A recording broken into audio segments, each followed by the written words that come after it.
This is the ZNS Network, providing radio and high-definition television services for the entire Bahamas. ZNS Network is operated by the Broadcasting Corporation of the Bahamas. It is located at Harcourt Rusty Bethel Drive, Centerville, Nassau.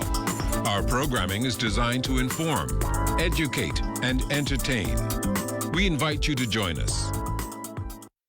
The following is a preamble of the Constitution of the Commonwealth of the Bahamas.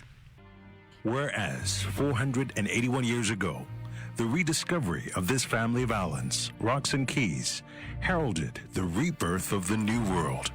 And whereas the people of this family of islands, recognizing that the preservation of their freedom will be guaranteed by a national commitment to self-discipline, industry, loyalty, unity, and an abiding respect for Christian values and the rule of law.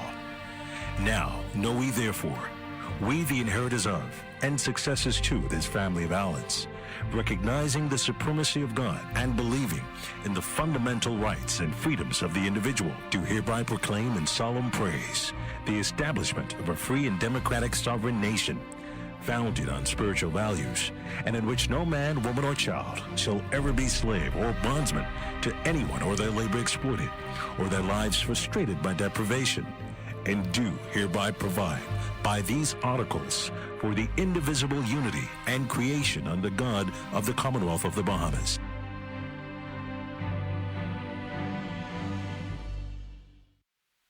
It's Monday, October 18th, 2021, and the morning edition is live. On today's show, COVID numbers are down, a nationwide free testing program in the pipeline for the government, Sisterhood of Survivors talk about the group's fight against cancer, and meet the country's top young chefs. So let's start the morning off right.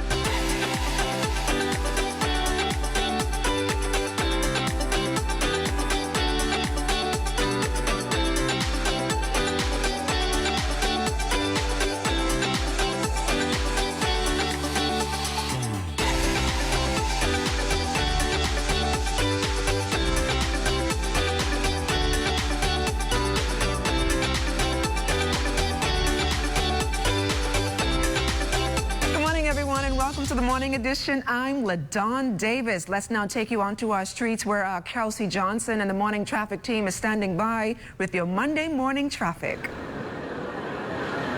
Good morning, LaDawn. Good morning, Bahamas. It's a beautiful Monday morning for those who will just be walking out of their doors and heading onto the road. It's an overcast sky today. However, we just want to remind the general public traversing the streets this morning that the roads are wet and you should be driving with due care and attention.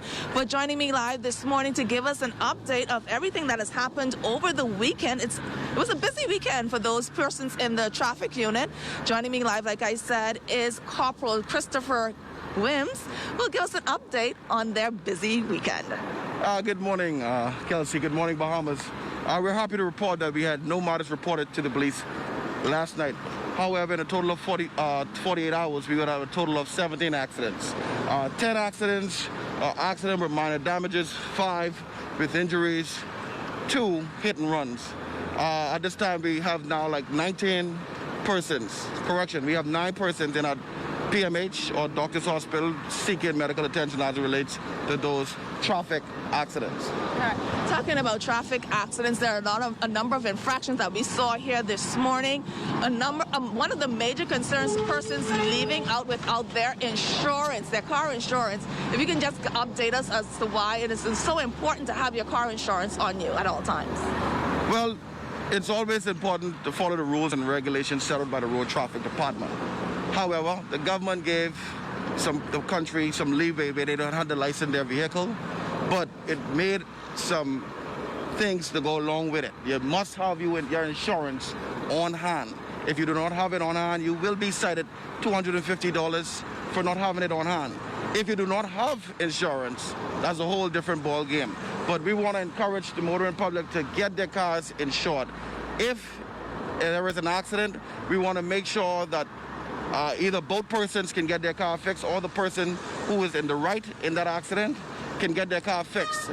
You don't want to waste your time, someone taking you to court back and forth to try to get a ruling just to get $30, $50 a month to get reimbursed for their damages. So we're trying to ask the public, please, if the one thing you do, have insurance. It's not business as usual anymore. We're going to be ramping up operations starting today to enforce that the motoring public traverse the city whilst being covered under insurance. What about those persons on motorbikes and motorcycles? Are they too supposed to have their insurance with them? Because basically they don't have any place to safeguard it. Yes. Most bikes has a little package, a little the Sims. They have a little storage package where they can keep them on them. But what sometimes I normally should tell the guys, hey, keep a picture of it in your phone. You know what I mean? help us out so that we don't have to do some things to you.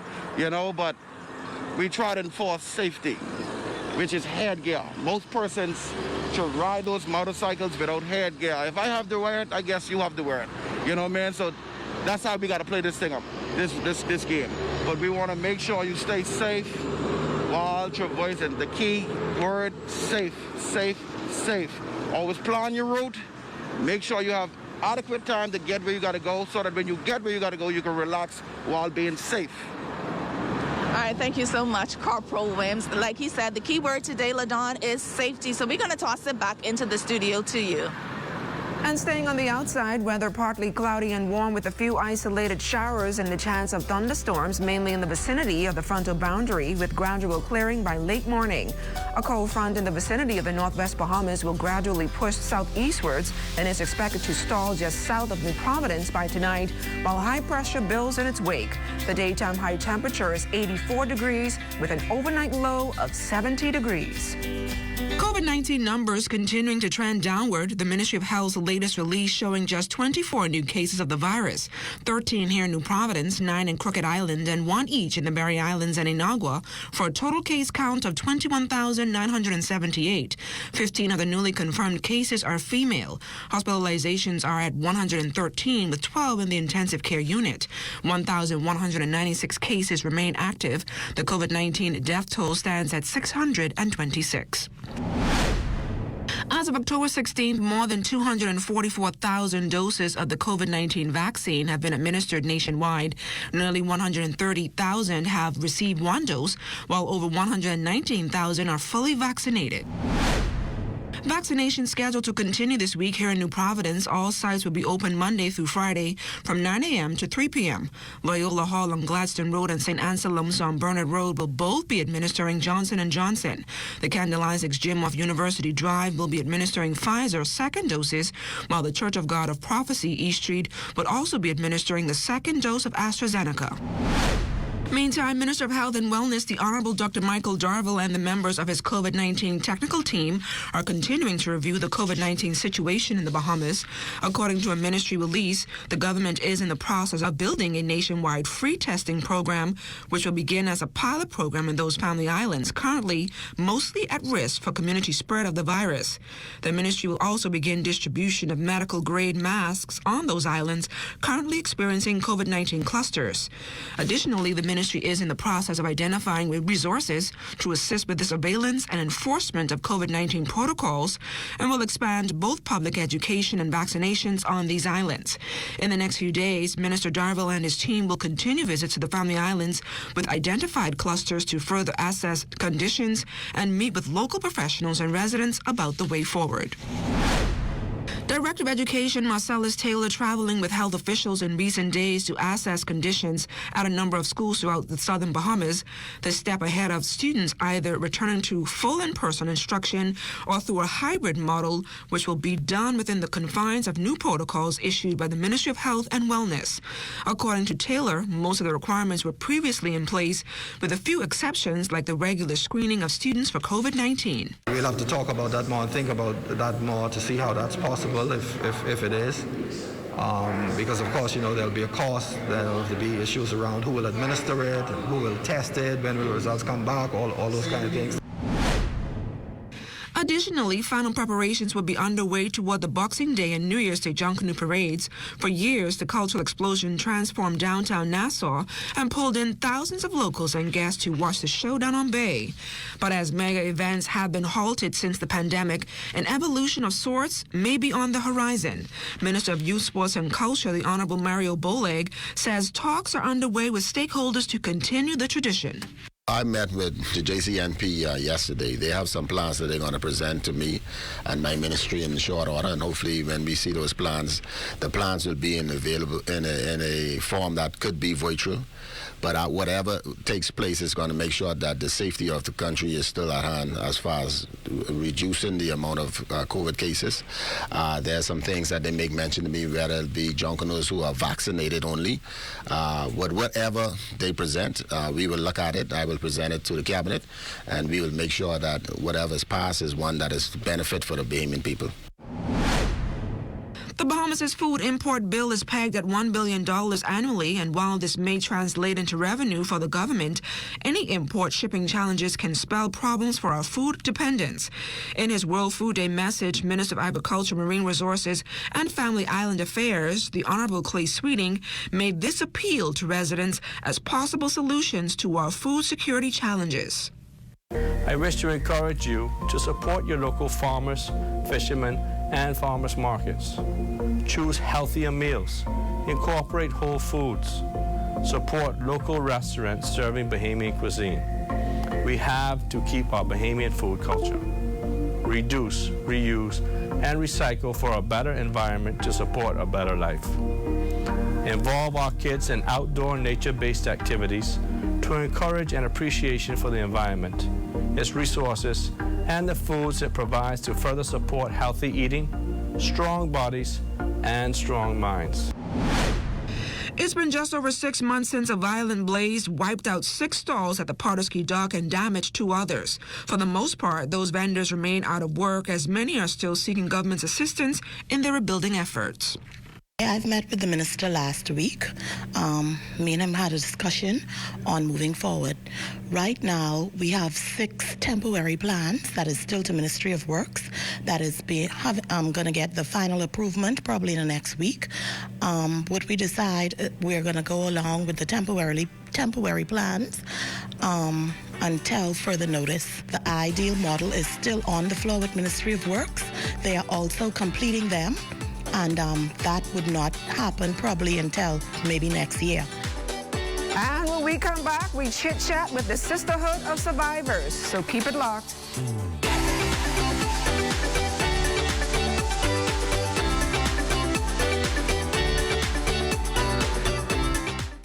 Here are your COVID-19 isolation tips. Protecting others while in quarantine or self-isolation. While in quarantine or self-isolation, use safety measures to protect yourself and community from spreading COVID-19. Being in quarantine or self-isolation can make you feel anxious or stressed. Ensure that you take care of your emotions. Physical distancing does not mean socially disconnected. Stay connected with family and friends digitally. Keep a daily routine. Exercise daily, get rest, eat healthy, engage in activities, avoid unhealthy behaviors, and seek information from credible sources. You are not alone. Contact our hotline at 819-7652 or any of the numbers that appear on your screen.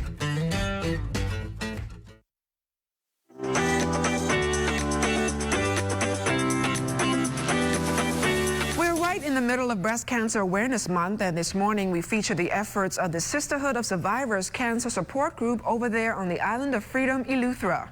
The morning team caught up with the mastermind behind the breast cancer group to discuss the impact, challenges, and to find out more about the success of its campaign outreach and future goals.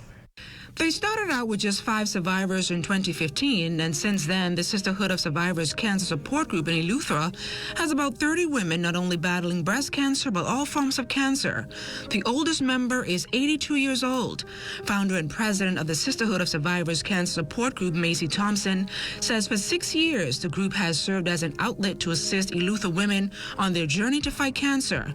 Maisie strongly believes, though, that most of the amenities offered have reaped positive results. We know that it's so important having support, and so we are a real sisterhood, keeping in touch with each other daily. We have a WhatsApp group that we chime in every day. We share pictures, we share birthdays, happy moments, and sad moments.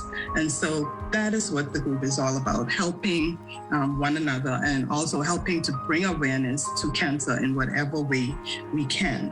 While efforts continue for cure, Maisie remains hopeful that Eleuthera women can get the proper screenings and technology needed to save their lives right at their fingertips.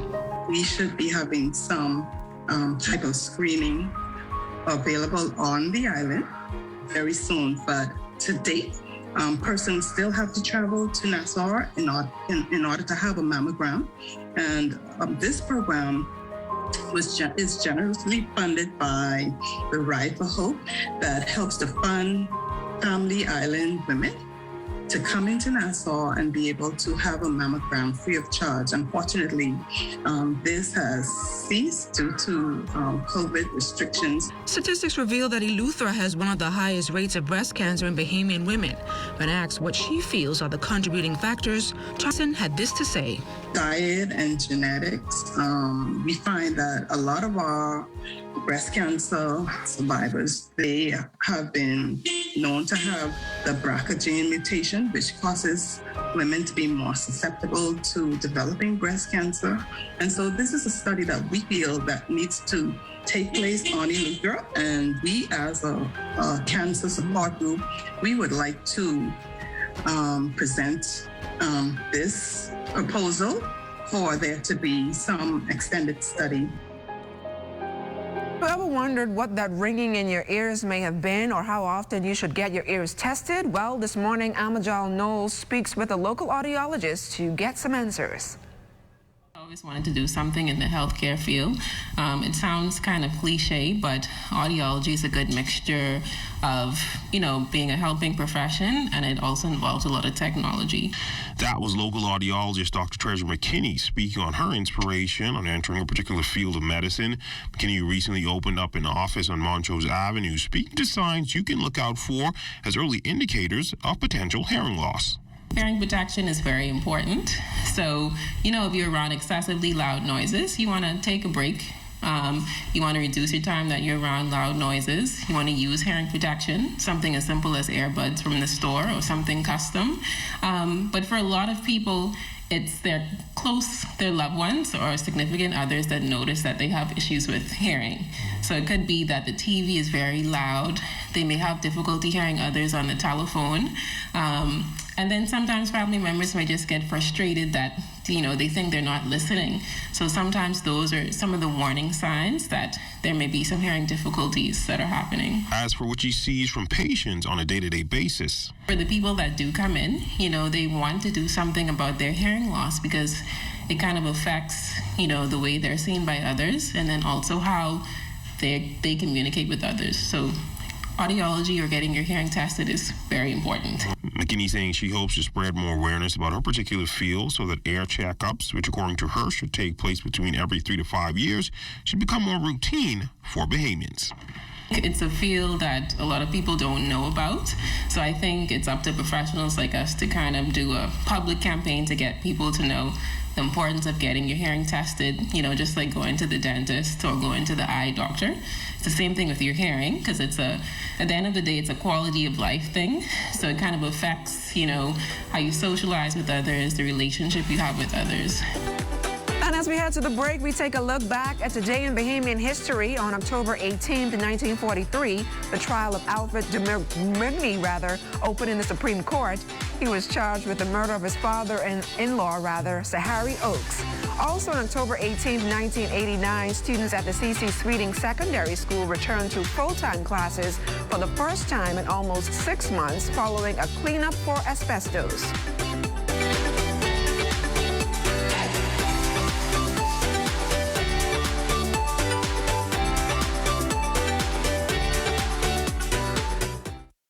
What I love most about working for the Bahamas Tonight is that we don't only focus on New Providence. We cover the entire Bahamas. We have a team here in the Northern Bahamas that is ready to bring you the stories, the people, and the news that matter to you. From point A to Z, from covering hurricanes to elections and everything in between.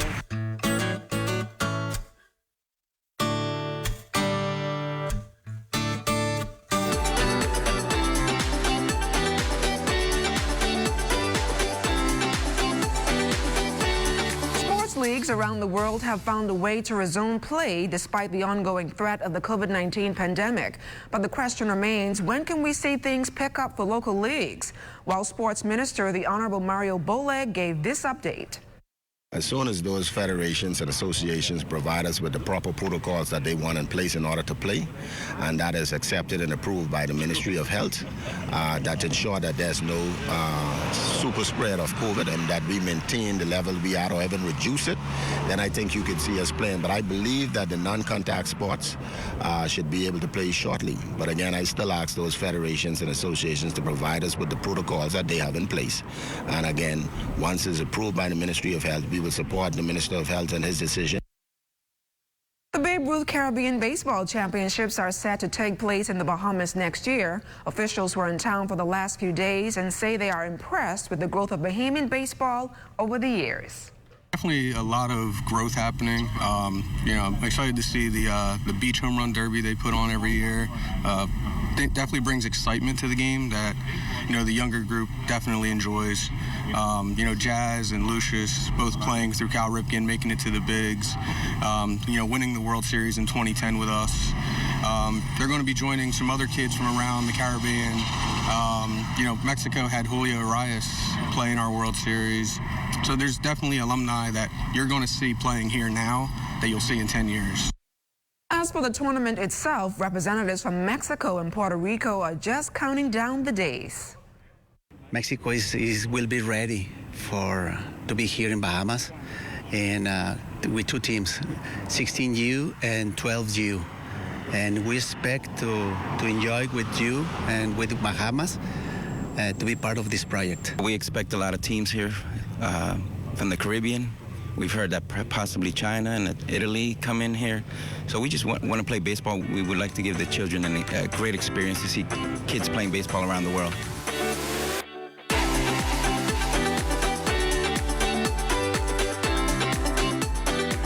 As an artist, I travel all over the world, and I find inspiration all around me, in the people, and especially the environment. I love the Bahamas with all its natural beauty, from Abaco in the north to Inagua in the south, and all the wonderful and colorful islands in between. But we must all do our part to keep the Bahamas healthy and clean, now and for the future generations. That's why I want you to find a little time to do your part. I'm doing my part because I care. Do you?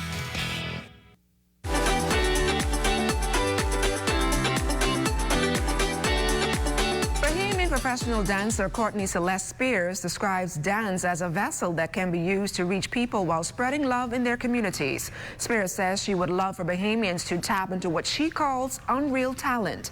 The 2020 Shirley Hall-based Legacy Award recipient and the co-founder and director of the Artsy Dance wants the art form to become a staple in this country.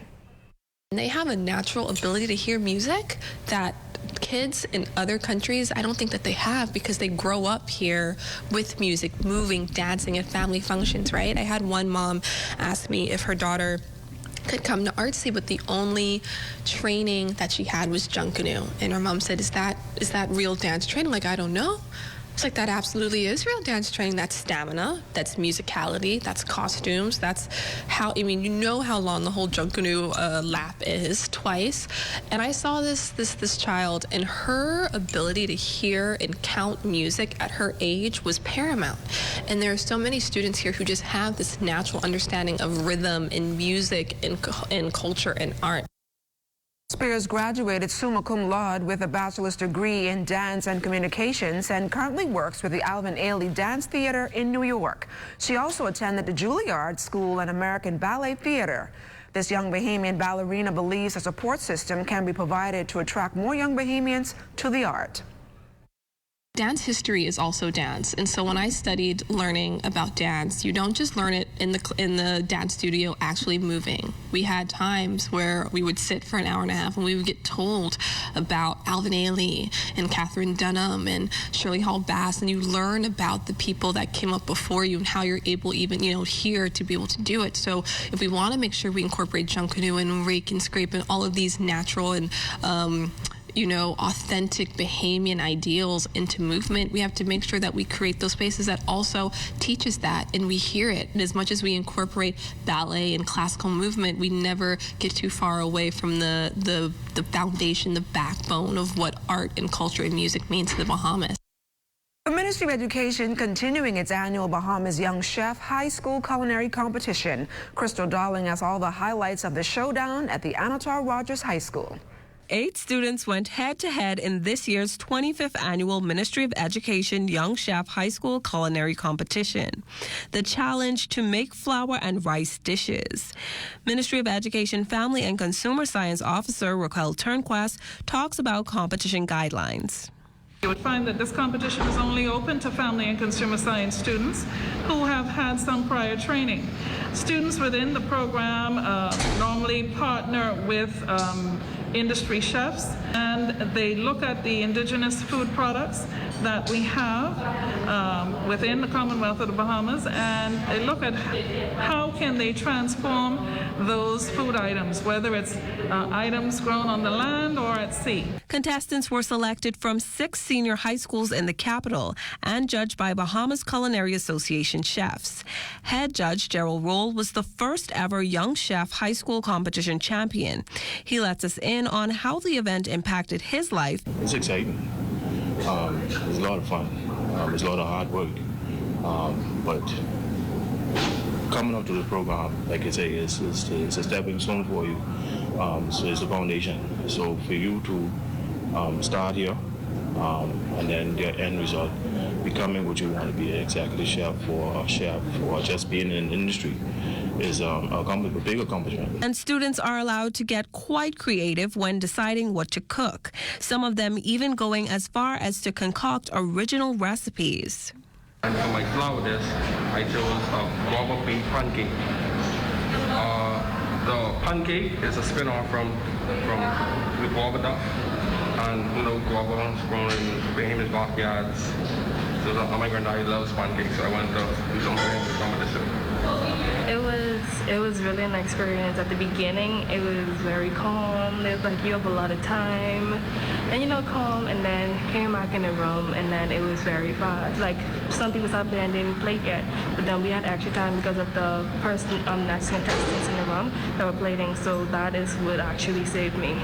And in the end, a Catherine High School student, Sia Wright, came out on top for her coconut-infused lentil brown rice and salad and a layered guava pudding with chocolate mousse and a caramel bar. I'm really excited that I won because that's not something that I was going into the competition expecting at all. I was just expecting to go and then cook the food. So I think that the feedback that I got from my coaches and the judges and everybody, it's really going to help me move forward in the competition. The competition continues at Anatol Rogers High School on Monday and Tuesday with a virtual culinary conference. The Ministry of Education is inviting all schools with family and consumer science education programs to register and attend sessions featuring local and international chefs. Students will also have the opportunity to ask questions.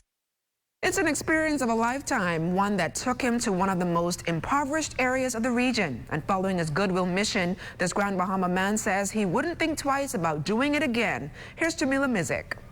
World Central Kitchen is a not-for-profit, non-governmental organization devoted to providing meals in the wake of natural disasters. Warehouse manager at World Central Kitchen, Sheldon Horton, has been working with the organization since they made a stop on Grand Bahama following the devastation on the island by Hurricane Dorian.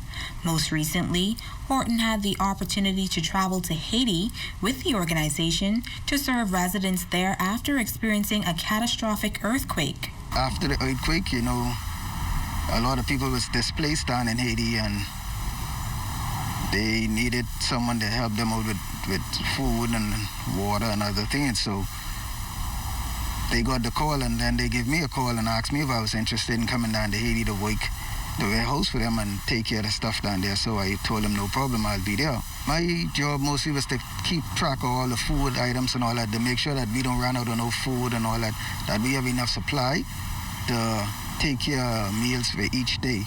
He shares his experience on the ground after spending 3 weeks in Haiti. I stayed in Port-au-Prince for about a day, and then I went over to Jeremy for about 2 to 3 weeks. I was in Jeremy for a while, and I remained there until it was time to leave. Down in Haiti, it was very nice, and it was good that I can go there to help out, to distribute food and all of that. We served some over 685,000 meals throughout Haiti. They treat us very well. You know, I had no problem with them. They look out for us when you ask them questions, certain things. They will assist you the best of their ability. And we had about 10 to 12 locals from Haiti working along with us. And it was a joy working along with them.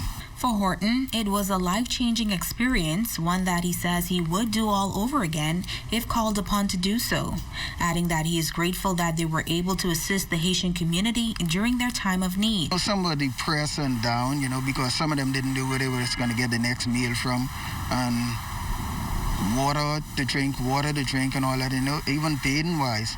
It was hard for some of them to get water to bathe and stuff, because, you know, when you're driving by some part, you see them bathing on the side of the streets, and the women, the kids and all that. It was just horrible to see that, you know, to see the condition that they were living in. And my heart went out to them because it was sad to see that, you know, the condition that they are in. Then when I saw the condition that they were under, it brought me right back to when we got hit by Dorian, and to see the condition that some of us was living under and what we were going through at the time. Horton is encouraging persons to continue to lift prayers for the people of Haiti. And be sure to stay tuned into the ZNS network for news as it happens, TV and radio updates throughout the day. Then you can tune into the Northern Edition at 6:30 and the Bahamas Tonight at 7. And that's a wrap for us this morning. For the entire team, I'm LaDawn Davis. Have a great morning, everyone. Baby, I've been loving you so long, loving you so strong. Now I'm wondering if someone has been in the cookie jar, plucking on my guitar and bump the G-string. Something just ain't right. Why you acting so uptight? Something just ain't.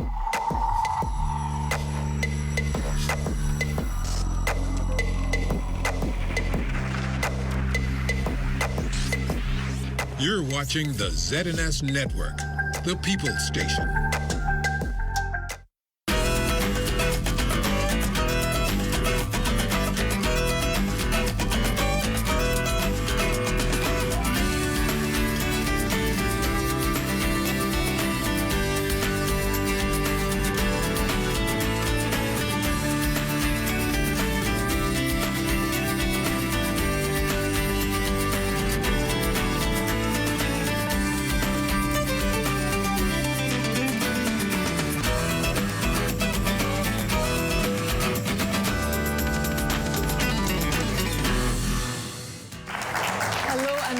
Welcome to My Child and I, the program where parents and teachers and the wider community get together to look at how can we better raise this region's children. This week's topic, discipline is more than punishment. We find that in the Caribbean, when you say discipline, a lot of people think about corporal punishment, what we call licks or lashes.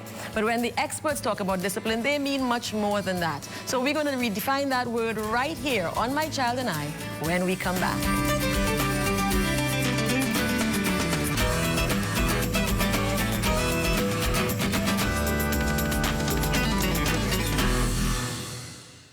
What makes G4S the world's leading security solutions provider? For many, it's our unmatched risk management expertise, exclusive access to state-of-the-art security technologies, and our unequaled team of over 500,000 of the best people in the security industry.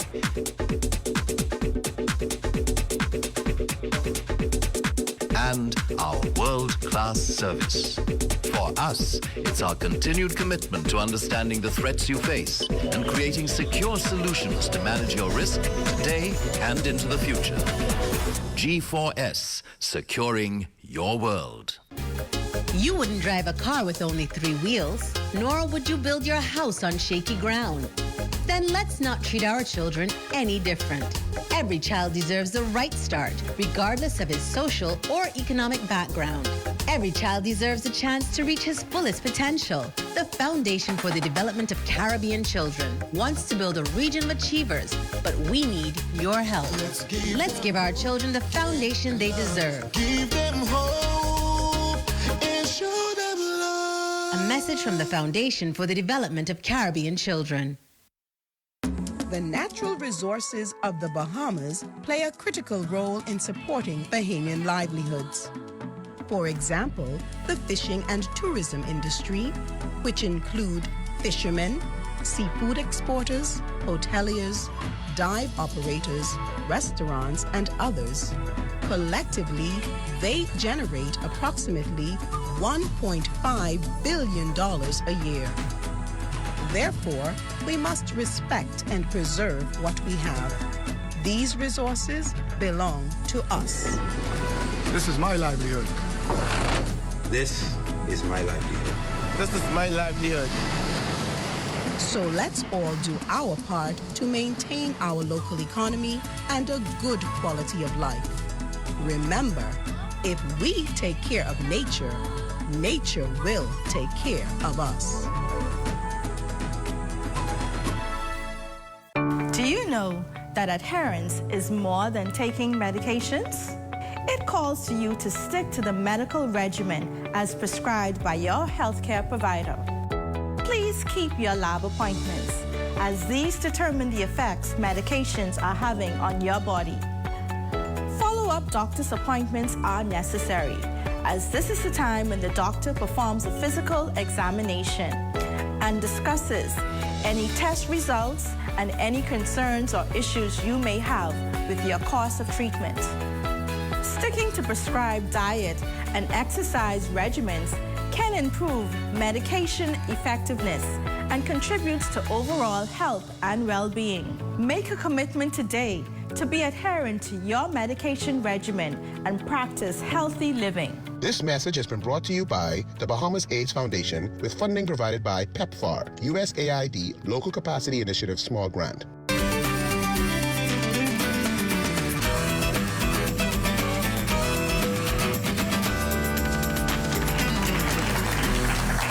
Welcome back to My Child and I, where we take a look at how we can better raise our region's children. This week's topic, discipline. And here to help us this week are Derek Ward, counselor. Derek has worked with children, specifically with children, for many years. Veronica Evelyn, our in-house consultant and sociologist, and the director of Parados, Marcia Graham. Thank you so much. And as we always say here, there is no story more powerful than a true story. We recently met a young couple who have decided that they will never hit their kids. They have won so far.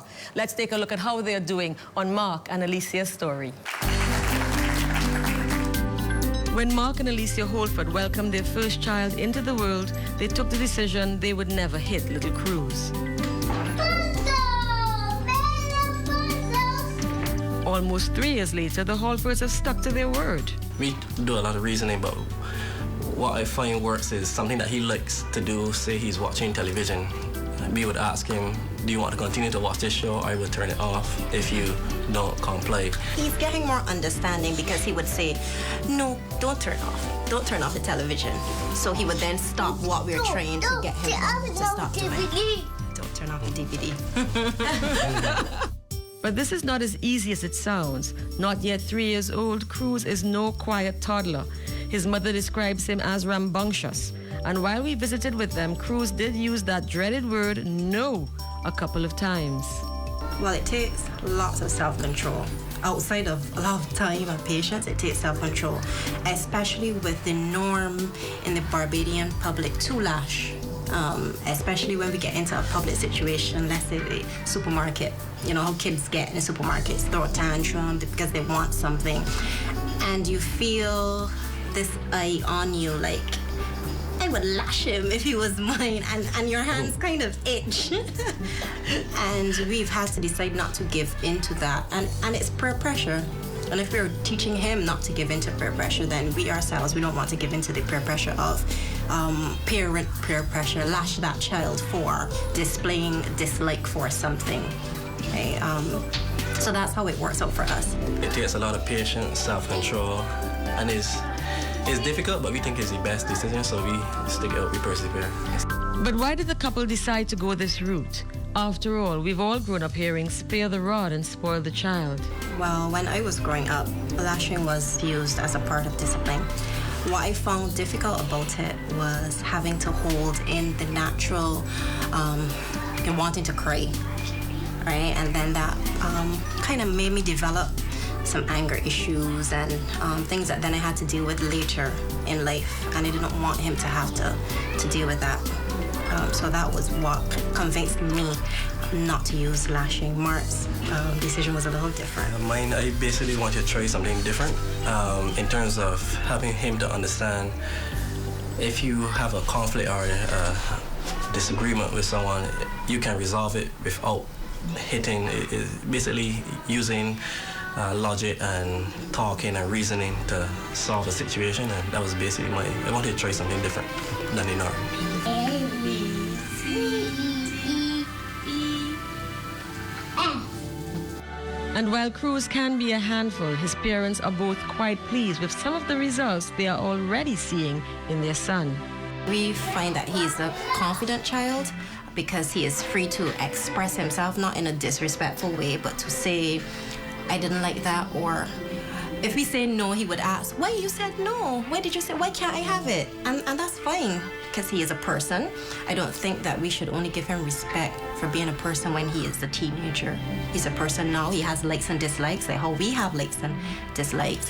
So for instance, if he doesn't want to eat, we don't lash him to eat. I don't believe in lashing to eat because he may be full or he may not feel like food today, like how adults, we don't feel like food every day.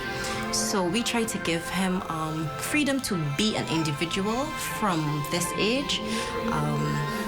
So I find that that's one of the major benefits. He's confident in his skin. He's comfortable in being Cruz and expressing himself to us. I want to ask you a question. What's your name? Cruz. Cruz what? Cruz what? Can you spell your name? C-O-U-Z, Cruz. Wow. And what's your mommy's name? Alicia. And your daddy's name? Mallard. For the Halfords, the parenting journey has just begun. They are very busy with their own business and are hoping to have at least one more child. But what is obvious is that Mark and Alicia are putting a lot of thought into their parenting. To see him as a well-rounded man when he grows up, a person who respects people and their opinions and not lash out at people because they have a difference of opinion to him, and be able to handle conflict resolution effectively, I would say that would make me proud of our decision. Once he's a wise individual, I'll be very happy. But that's our true goal, that he grows up to be a God-fearing man and that he is respectable in the community. He can contribute something positive to the nation, whatever it is that he chooses to be, that he does it with excellence and confidence.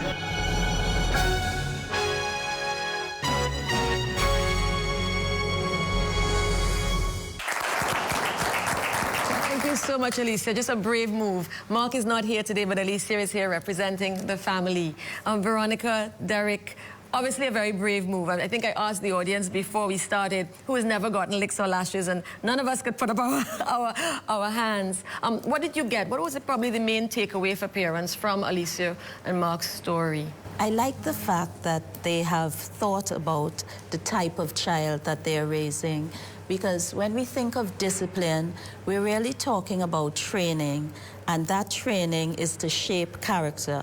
The fact that they have an idea of who they want that child to be in the long run, that's very good. In terms of the punishment, the corporal punishment and no corporal punishment, well, we all have our different views on that. So we'll leave that there for now. Yeah. Yeah. Derek, what about you? Well, what I took from the documentary is that they're proactive parents, and they started with the end in view. And then they're charting the path to the end. And they recognize that their own experiences can impact on the outcome. And the outcome that they want for the child is a rounded adult, a person who is God-fearing, a person who's respectable. Which is good. And based on even Alicia's experience, she said, you know, her anger issues came from the licks and the lashes and those things and the bottled-up feelings.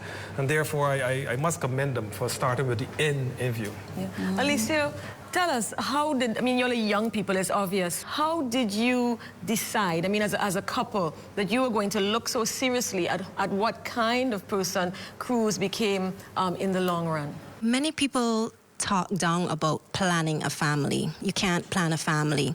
And we actually made a conscious decision that we wanted to have a family, and we recognize that there are many adults that are going through life with unresolved issues, many things from their childhood. So you bully at school, and then you go to a workplace, you bully at work, and you're late in getting to school, and we're still guilty of that with getting Cruz late to school, but we're trying.